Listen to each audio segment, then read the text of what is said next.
আগামী 2 মাসের মধ্যে ঢাকা শহর কি পুরোপুরি জনশূন্য হয়ে যাবে? 1971 সালের মহান মুক্তিযুদ্ধের সময় পাক হানাদার বাহিনীর ভয়ে যেভাবে মানুষ শহর ছেড়ে গ্রামে পালিয়েছিল, ঠিক সেরকম এক ভয়াবহ পরিস্থিতির পুনরাবৃত্তি কি হতে যাচ্ছে বাংলাদেশে? শুনতে অবিশ্বাস্য বা রূপকথার মতো মনে হলেও এটাই হতে পারে আমাদের খুব কাছের এক নির্মম ভবিষ্যৎ। আর এই চরম তেতো সত্যটি বা গোপন অশনি সংকেতটি আর কেউ নন, বরং সরকার দলীয় এমপি এবিএম আশরাফ উদ্দিন নিজাম ফাঁস করেছেন। তিনি পরিষ্কার ভাষায় বলেছেন, পরিস্থিতি যদি দ্রুত নিয়ন্ত্রণে না আসে তবে আগামী কয়েক মাসের মধ্যে লাখ লাখ মানুষ বাধ্য হবে তাদের বেঁচে থাকার তাগিদে ঢাকা ছাড়তে। কিন্তু কেন হঠাৎ করে এমন এক মহা বিপদের মুখে এসে দাঁড়ালো আমাদের এই প্রিয় মাতৃভূমি? হাজার মাইল দূরের এক রণাঙ্গনের আগুন কিভাবে আমাদের রান্নাঘর থেকে শুরু করে রাষ্ট্রযন্ত্রকে পুড়িয়ে ছাই করে দেওয়ার উপক্রম করেছে? আজ আমরা সেই অজানা এবং ভয়াবহ সত্যের পেছনের গল্পটি আপনাদের সামনে তুলে ধরব, যা জানলে আপনার রাতের ঘুম হারাম হয়ে যেতে পারে। একটু গভীরভাবে চিন্তা করে দেখুন তো, এই মুহূর্তে বিশ্ব রাজনীতিতে কি ঘটছে। একদিকে ইরান, ইসরায়েল এবং আমেরিকার মধ্যে যে ভয়াবহ যুদ্ধের দামামা বাজছে, তার সরাসরি প্রভাব পড়ছে আন্তর্জাতিক জ্বালানি বাজারে। বিশ্বজুড়ে জ্বালানি তেলের তীব্র সংকট তৈরি হয়েছে, সরবরাহ চেইন ভেঙে পড়েছে। আর এই বৈশ্বিক সংকটের সবচেয়ে বড় ঢেউটা এসে আছড়ে পড়েছে আমাদের মতো উন্নয়নশীল দেশগুলোর উপর, বিশেষ করে বাংলাদেশে। জ্বালানি ছাড়া একটি দেশ অচল। বিদ্যুৎ উৎপাদন, কলকারখানা, গণপরিবহন থেকে শুরু করে নিত্য প্রয়োজনীয় পণ্য পরিবহন সবকিছুই এই তেলের উপর নির্ভরশীল। যখন আন্তর্জাতিক বাজারে তেলের দাম আকাশচুম্বী হয় বা সরবরাহ বন্ধ হয়ে যাওয়ার উপক্রম হয়, তখন দেশের ভেতরে শুরু হয় এক নীরব হাহাকার।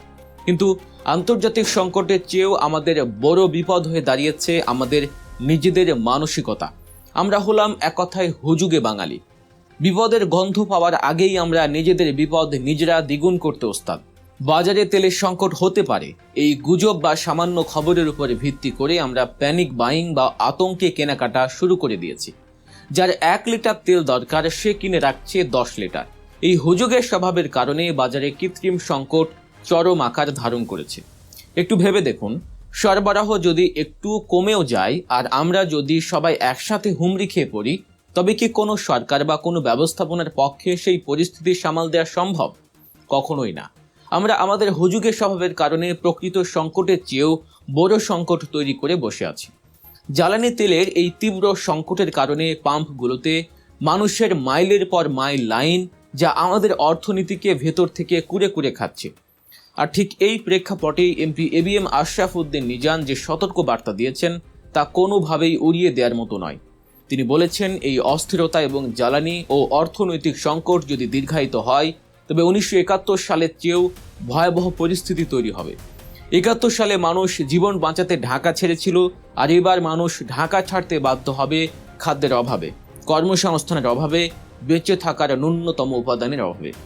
দর্শক, দেশের এই চরম সংকটময় মুহূর্তের প্রতিটি আপডেট, পেছনের অজানা তথ্য এবং সঠিক বিশ্লেষণ সবার আগে পেতে এখনই গল্প নিউজ চ্যানেলটি সাবস্ক্রাইব করুন এবং বেল আইকনটি চেপে আমাদের সাথেই থাকুন।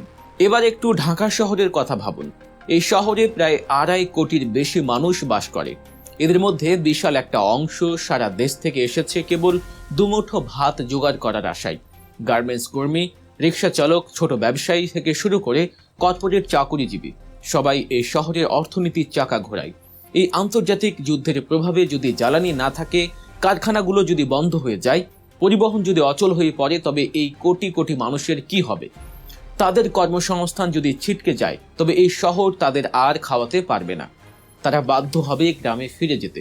আর এই ঢাকা ছাড়ার পরিণতি কতটা ভয়াবহ হবে তা কি একবারও ভেবেছেন? দেশের অর্থনীতির মূল কেন্দ্রবিন্দু ঢাকা যদি মুখ থুবড়ে পড়ে তবে পুরো বাংলাদেশ এমনিতেই স্থবির হয়ে যাবে। আমাদের জিডিপি, আমাদের রিজার্ভ, আমাদের উৎপাদন সবকিছু ধসে পড়বে তাসের ঘরের মতো। আপনি বা আমি কেউই এই বিশাল অর্থনৈতিক বিপর্যয়ের হাত থেকে রক্ষা পাবো না। কিন্তু আমাদের বিপদ কি এখানেই শেষ? না, বিপদ কখনোই একা আসে না। একদিকে যখন অর্থনীতির এই করুণ দশা, আন্তর্জাতিক যুদ্ধের কালো মেঘ আমাদের মাথার উপর, ঠিক তখনই দেশের ভেতরে নীরবে আর এক ভয়াবহ থাবা বসিয়েছে এক মরণঘাতী ব্যাধি, হাম। বিশেষ করে রাজশাহী অঞ্চলে শিশুদের মধ্যে হাম মহামারী আকার ধারণ করেছে। পরিস্থিতি এতটাই নিয়ন্ত্রণের বাইরে চলে গেছে যে দেশ জুড়ে ইতিমধ্যে 100-র বেশি নিষ্পাপ শিশুর মৃত্যু হয়েছে। হাসপাতালগুলোতে তিল ধারণের ঠাঁই নেই। বাবা মায়ের কান্নায় ভারী হয়ে উঠেছে আকাশ বাতাস। এই পরিস্থিতি আমাদের আবারও মনে করিয়ে দিচ্ছে 2020 সালের সেই ভয়াল করোনা মহামারীর দিনগুলোর কথা। মানুষ তখন অদৃশ্য এক ভাইরাসের ভয়ে নিজেকে গৃহবন্দী করেছিল। লকডাউনের কারণে স্তব্ধ হয়ে গিয়েছিল পুরো পৃথিবী। আর আজ হয়তো কোনো সরকারি লকডাউন নেই, কিন্তু হাজার মাইল দূরের রাজনৈতিক যুদ্ধ এবং নিজেদের দেশের ভেতরের স্বাস্থ্য ও অর্থনৈতিক সংকটের কারণে আমরা নিজেরাই নিজেদেরকে আবারও এক অদৃশ্য লকডাউনের দিকেই ঠেলে দিচ্ছি। মানুষ ভয়ে বের হতে পারছে না। ভবিষ্যৎ নিয়ে এক অজানা আতঙ্কে দিন কাটছে সবার। এখন প্রশ্ন হচ্ছে, এই সবকিছুর জন্যই কি কেবল সরকার দায়ী? হ্যাঁ, সরকারকে পুরোপুরি দায়মুক্ত করার কোনো সুযোগ নেই। বাজার ব্যবস্থাপনা, সিন্ডিকেট নিয়ন্ত্রণ, আন্তর্জাতিক কূটনীতির মাধ্যমে জ্বালানি সরবরাহ ঠিক রাখা এবং স্বাস্থ্য খাতের এই চরম বিপর্যয় ঠেকানোর ক্ষেত্রে সরকারের কাঠামোগত দুর্বলতা ও কিছু ব্যর্থতা তো দৃশ্যমান। সঠিক সময়ে কঠোর পদক্ষেপ নিলে হয়তো হামের মতো একটা রোগকে মহামারী হওয়া থেকে আটকানো যেত, কিংবা বাজারে প্যানিক বাইং কিছুটা হলেও নিয়ন্ত্রণ করা যেত। এবং সবচেয়ে বড় কথা, এই সংকট এবং এই অসুবিধার কথা সরকারের মন্ত্রীদের স্বীকার করতে হবে। কিন্তু আমাদের দেশের নিয়মই হচ্ছে, যখন যে ক্ষমতায় থাকে তার মতে দেশে কিছুই ঘটে না, সে কখনোই ব্যর্থ নয় এবং সবকিছুই তার মতে স্বাভাবিক। দিন শেষে সবচেয়ে বড় সত্যটা কি জানেন? আমাদের নিজেদের সচেতনতারও অভাব। সরকার চাইলেই রাতারাতি সব ঠিক করে দিতে পারবে না, যদি না আমরা নাগরিক হিসেবে আমাদের দায়িত্ব পালন করি। যুদ্ধের কারণে সংকট আসবে, এটাই স্বাভাবিক, কিন্তু আমরা যদি গুজবে কান দিয়ে হুজুগে মেতে বাজার থেকে সব পণ্য কিনে জমিয়ে রাখার প্রতিযোগিতায় নামি, তবে পৃথিবীর কোনোই শক্তিশালী সরকারের পক্ষে সেই বাজার সামলানো সম্ভব নয়। আমাদের মনে রাখতে হবে, আমরা যদি নিজেদের ক্ষতি নিজেরাই করি, তবে বাইরের কোনো শক্তির আর আমাদের ধ্বংস করার প্রয়োজন হবে না। তাই এখনই সময় ঘুরে দাঁড়ানোর, এখনই সময় সচেতন হওয়ার। এমপি নিজানের ওই সতর্ক বাণীকে নিছক কোনো রাজনৈতিক বক্তব্য হিসেবে না দেখে আমাদের উচিত ভবিষ্যতের জন্য মানসিকভাবে প্রস্তুত হওয়া। অযথা আতঙ্কিত হয়ে অতিরিক্ত কেনাকাটা বন্ধ করতে হবে।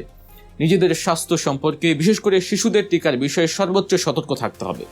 আমরা যদি এই ক্রান্তি লগ্নে ধৈর্য ধারণ করতে না পারি, নিজেদের স্বার্থপরের মতো বাঁচানোর চেষ্টা করি, তবে 1971 সালের মতো আমাদের এই দেশ আবার এক মৃত্যুপুরীতে পরিণত হবে।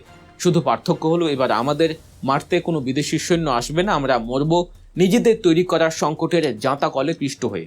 দর্শক, ভিডিওটি শেষ করার আগে আপনাদের কাছে আমাদের বিনীত অনুরোধ, এই সংকটময় পরিস্থিতিতে নিজে সচেতন হন এবং আশেপাশের মানুষকে সচেতন করুন। দেশের এই নীরব কান্না এবং পেছনের অজানাত সত্যগুলো সবার মাঝে ছড়িয়ে দিতে ভিডিওটি বেশি বেশি শেয়ার করুন।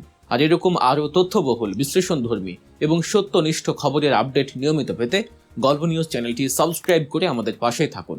আপনাদের একটি সাবস্ক্রিপশন আমাদের সত্য বলার সাহস যোগায়। ভালো থাকবেন, সচেতন থাকবেন। আল্লাহ হাফেজ।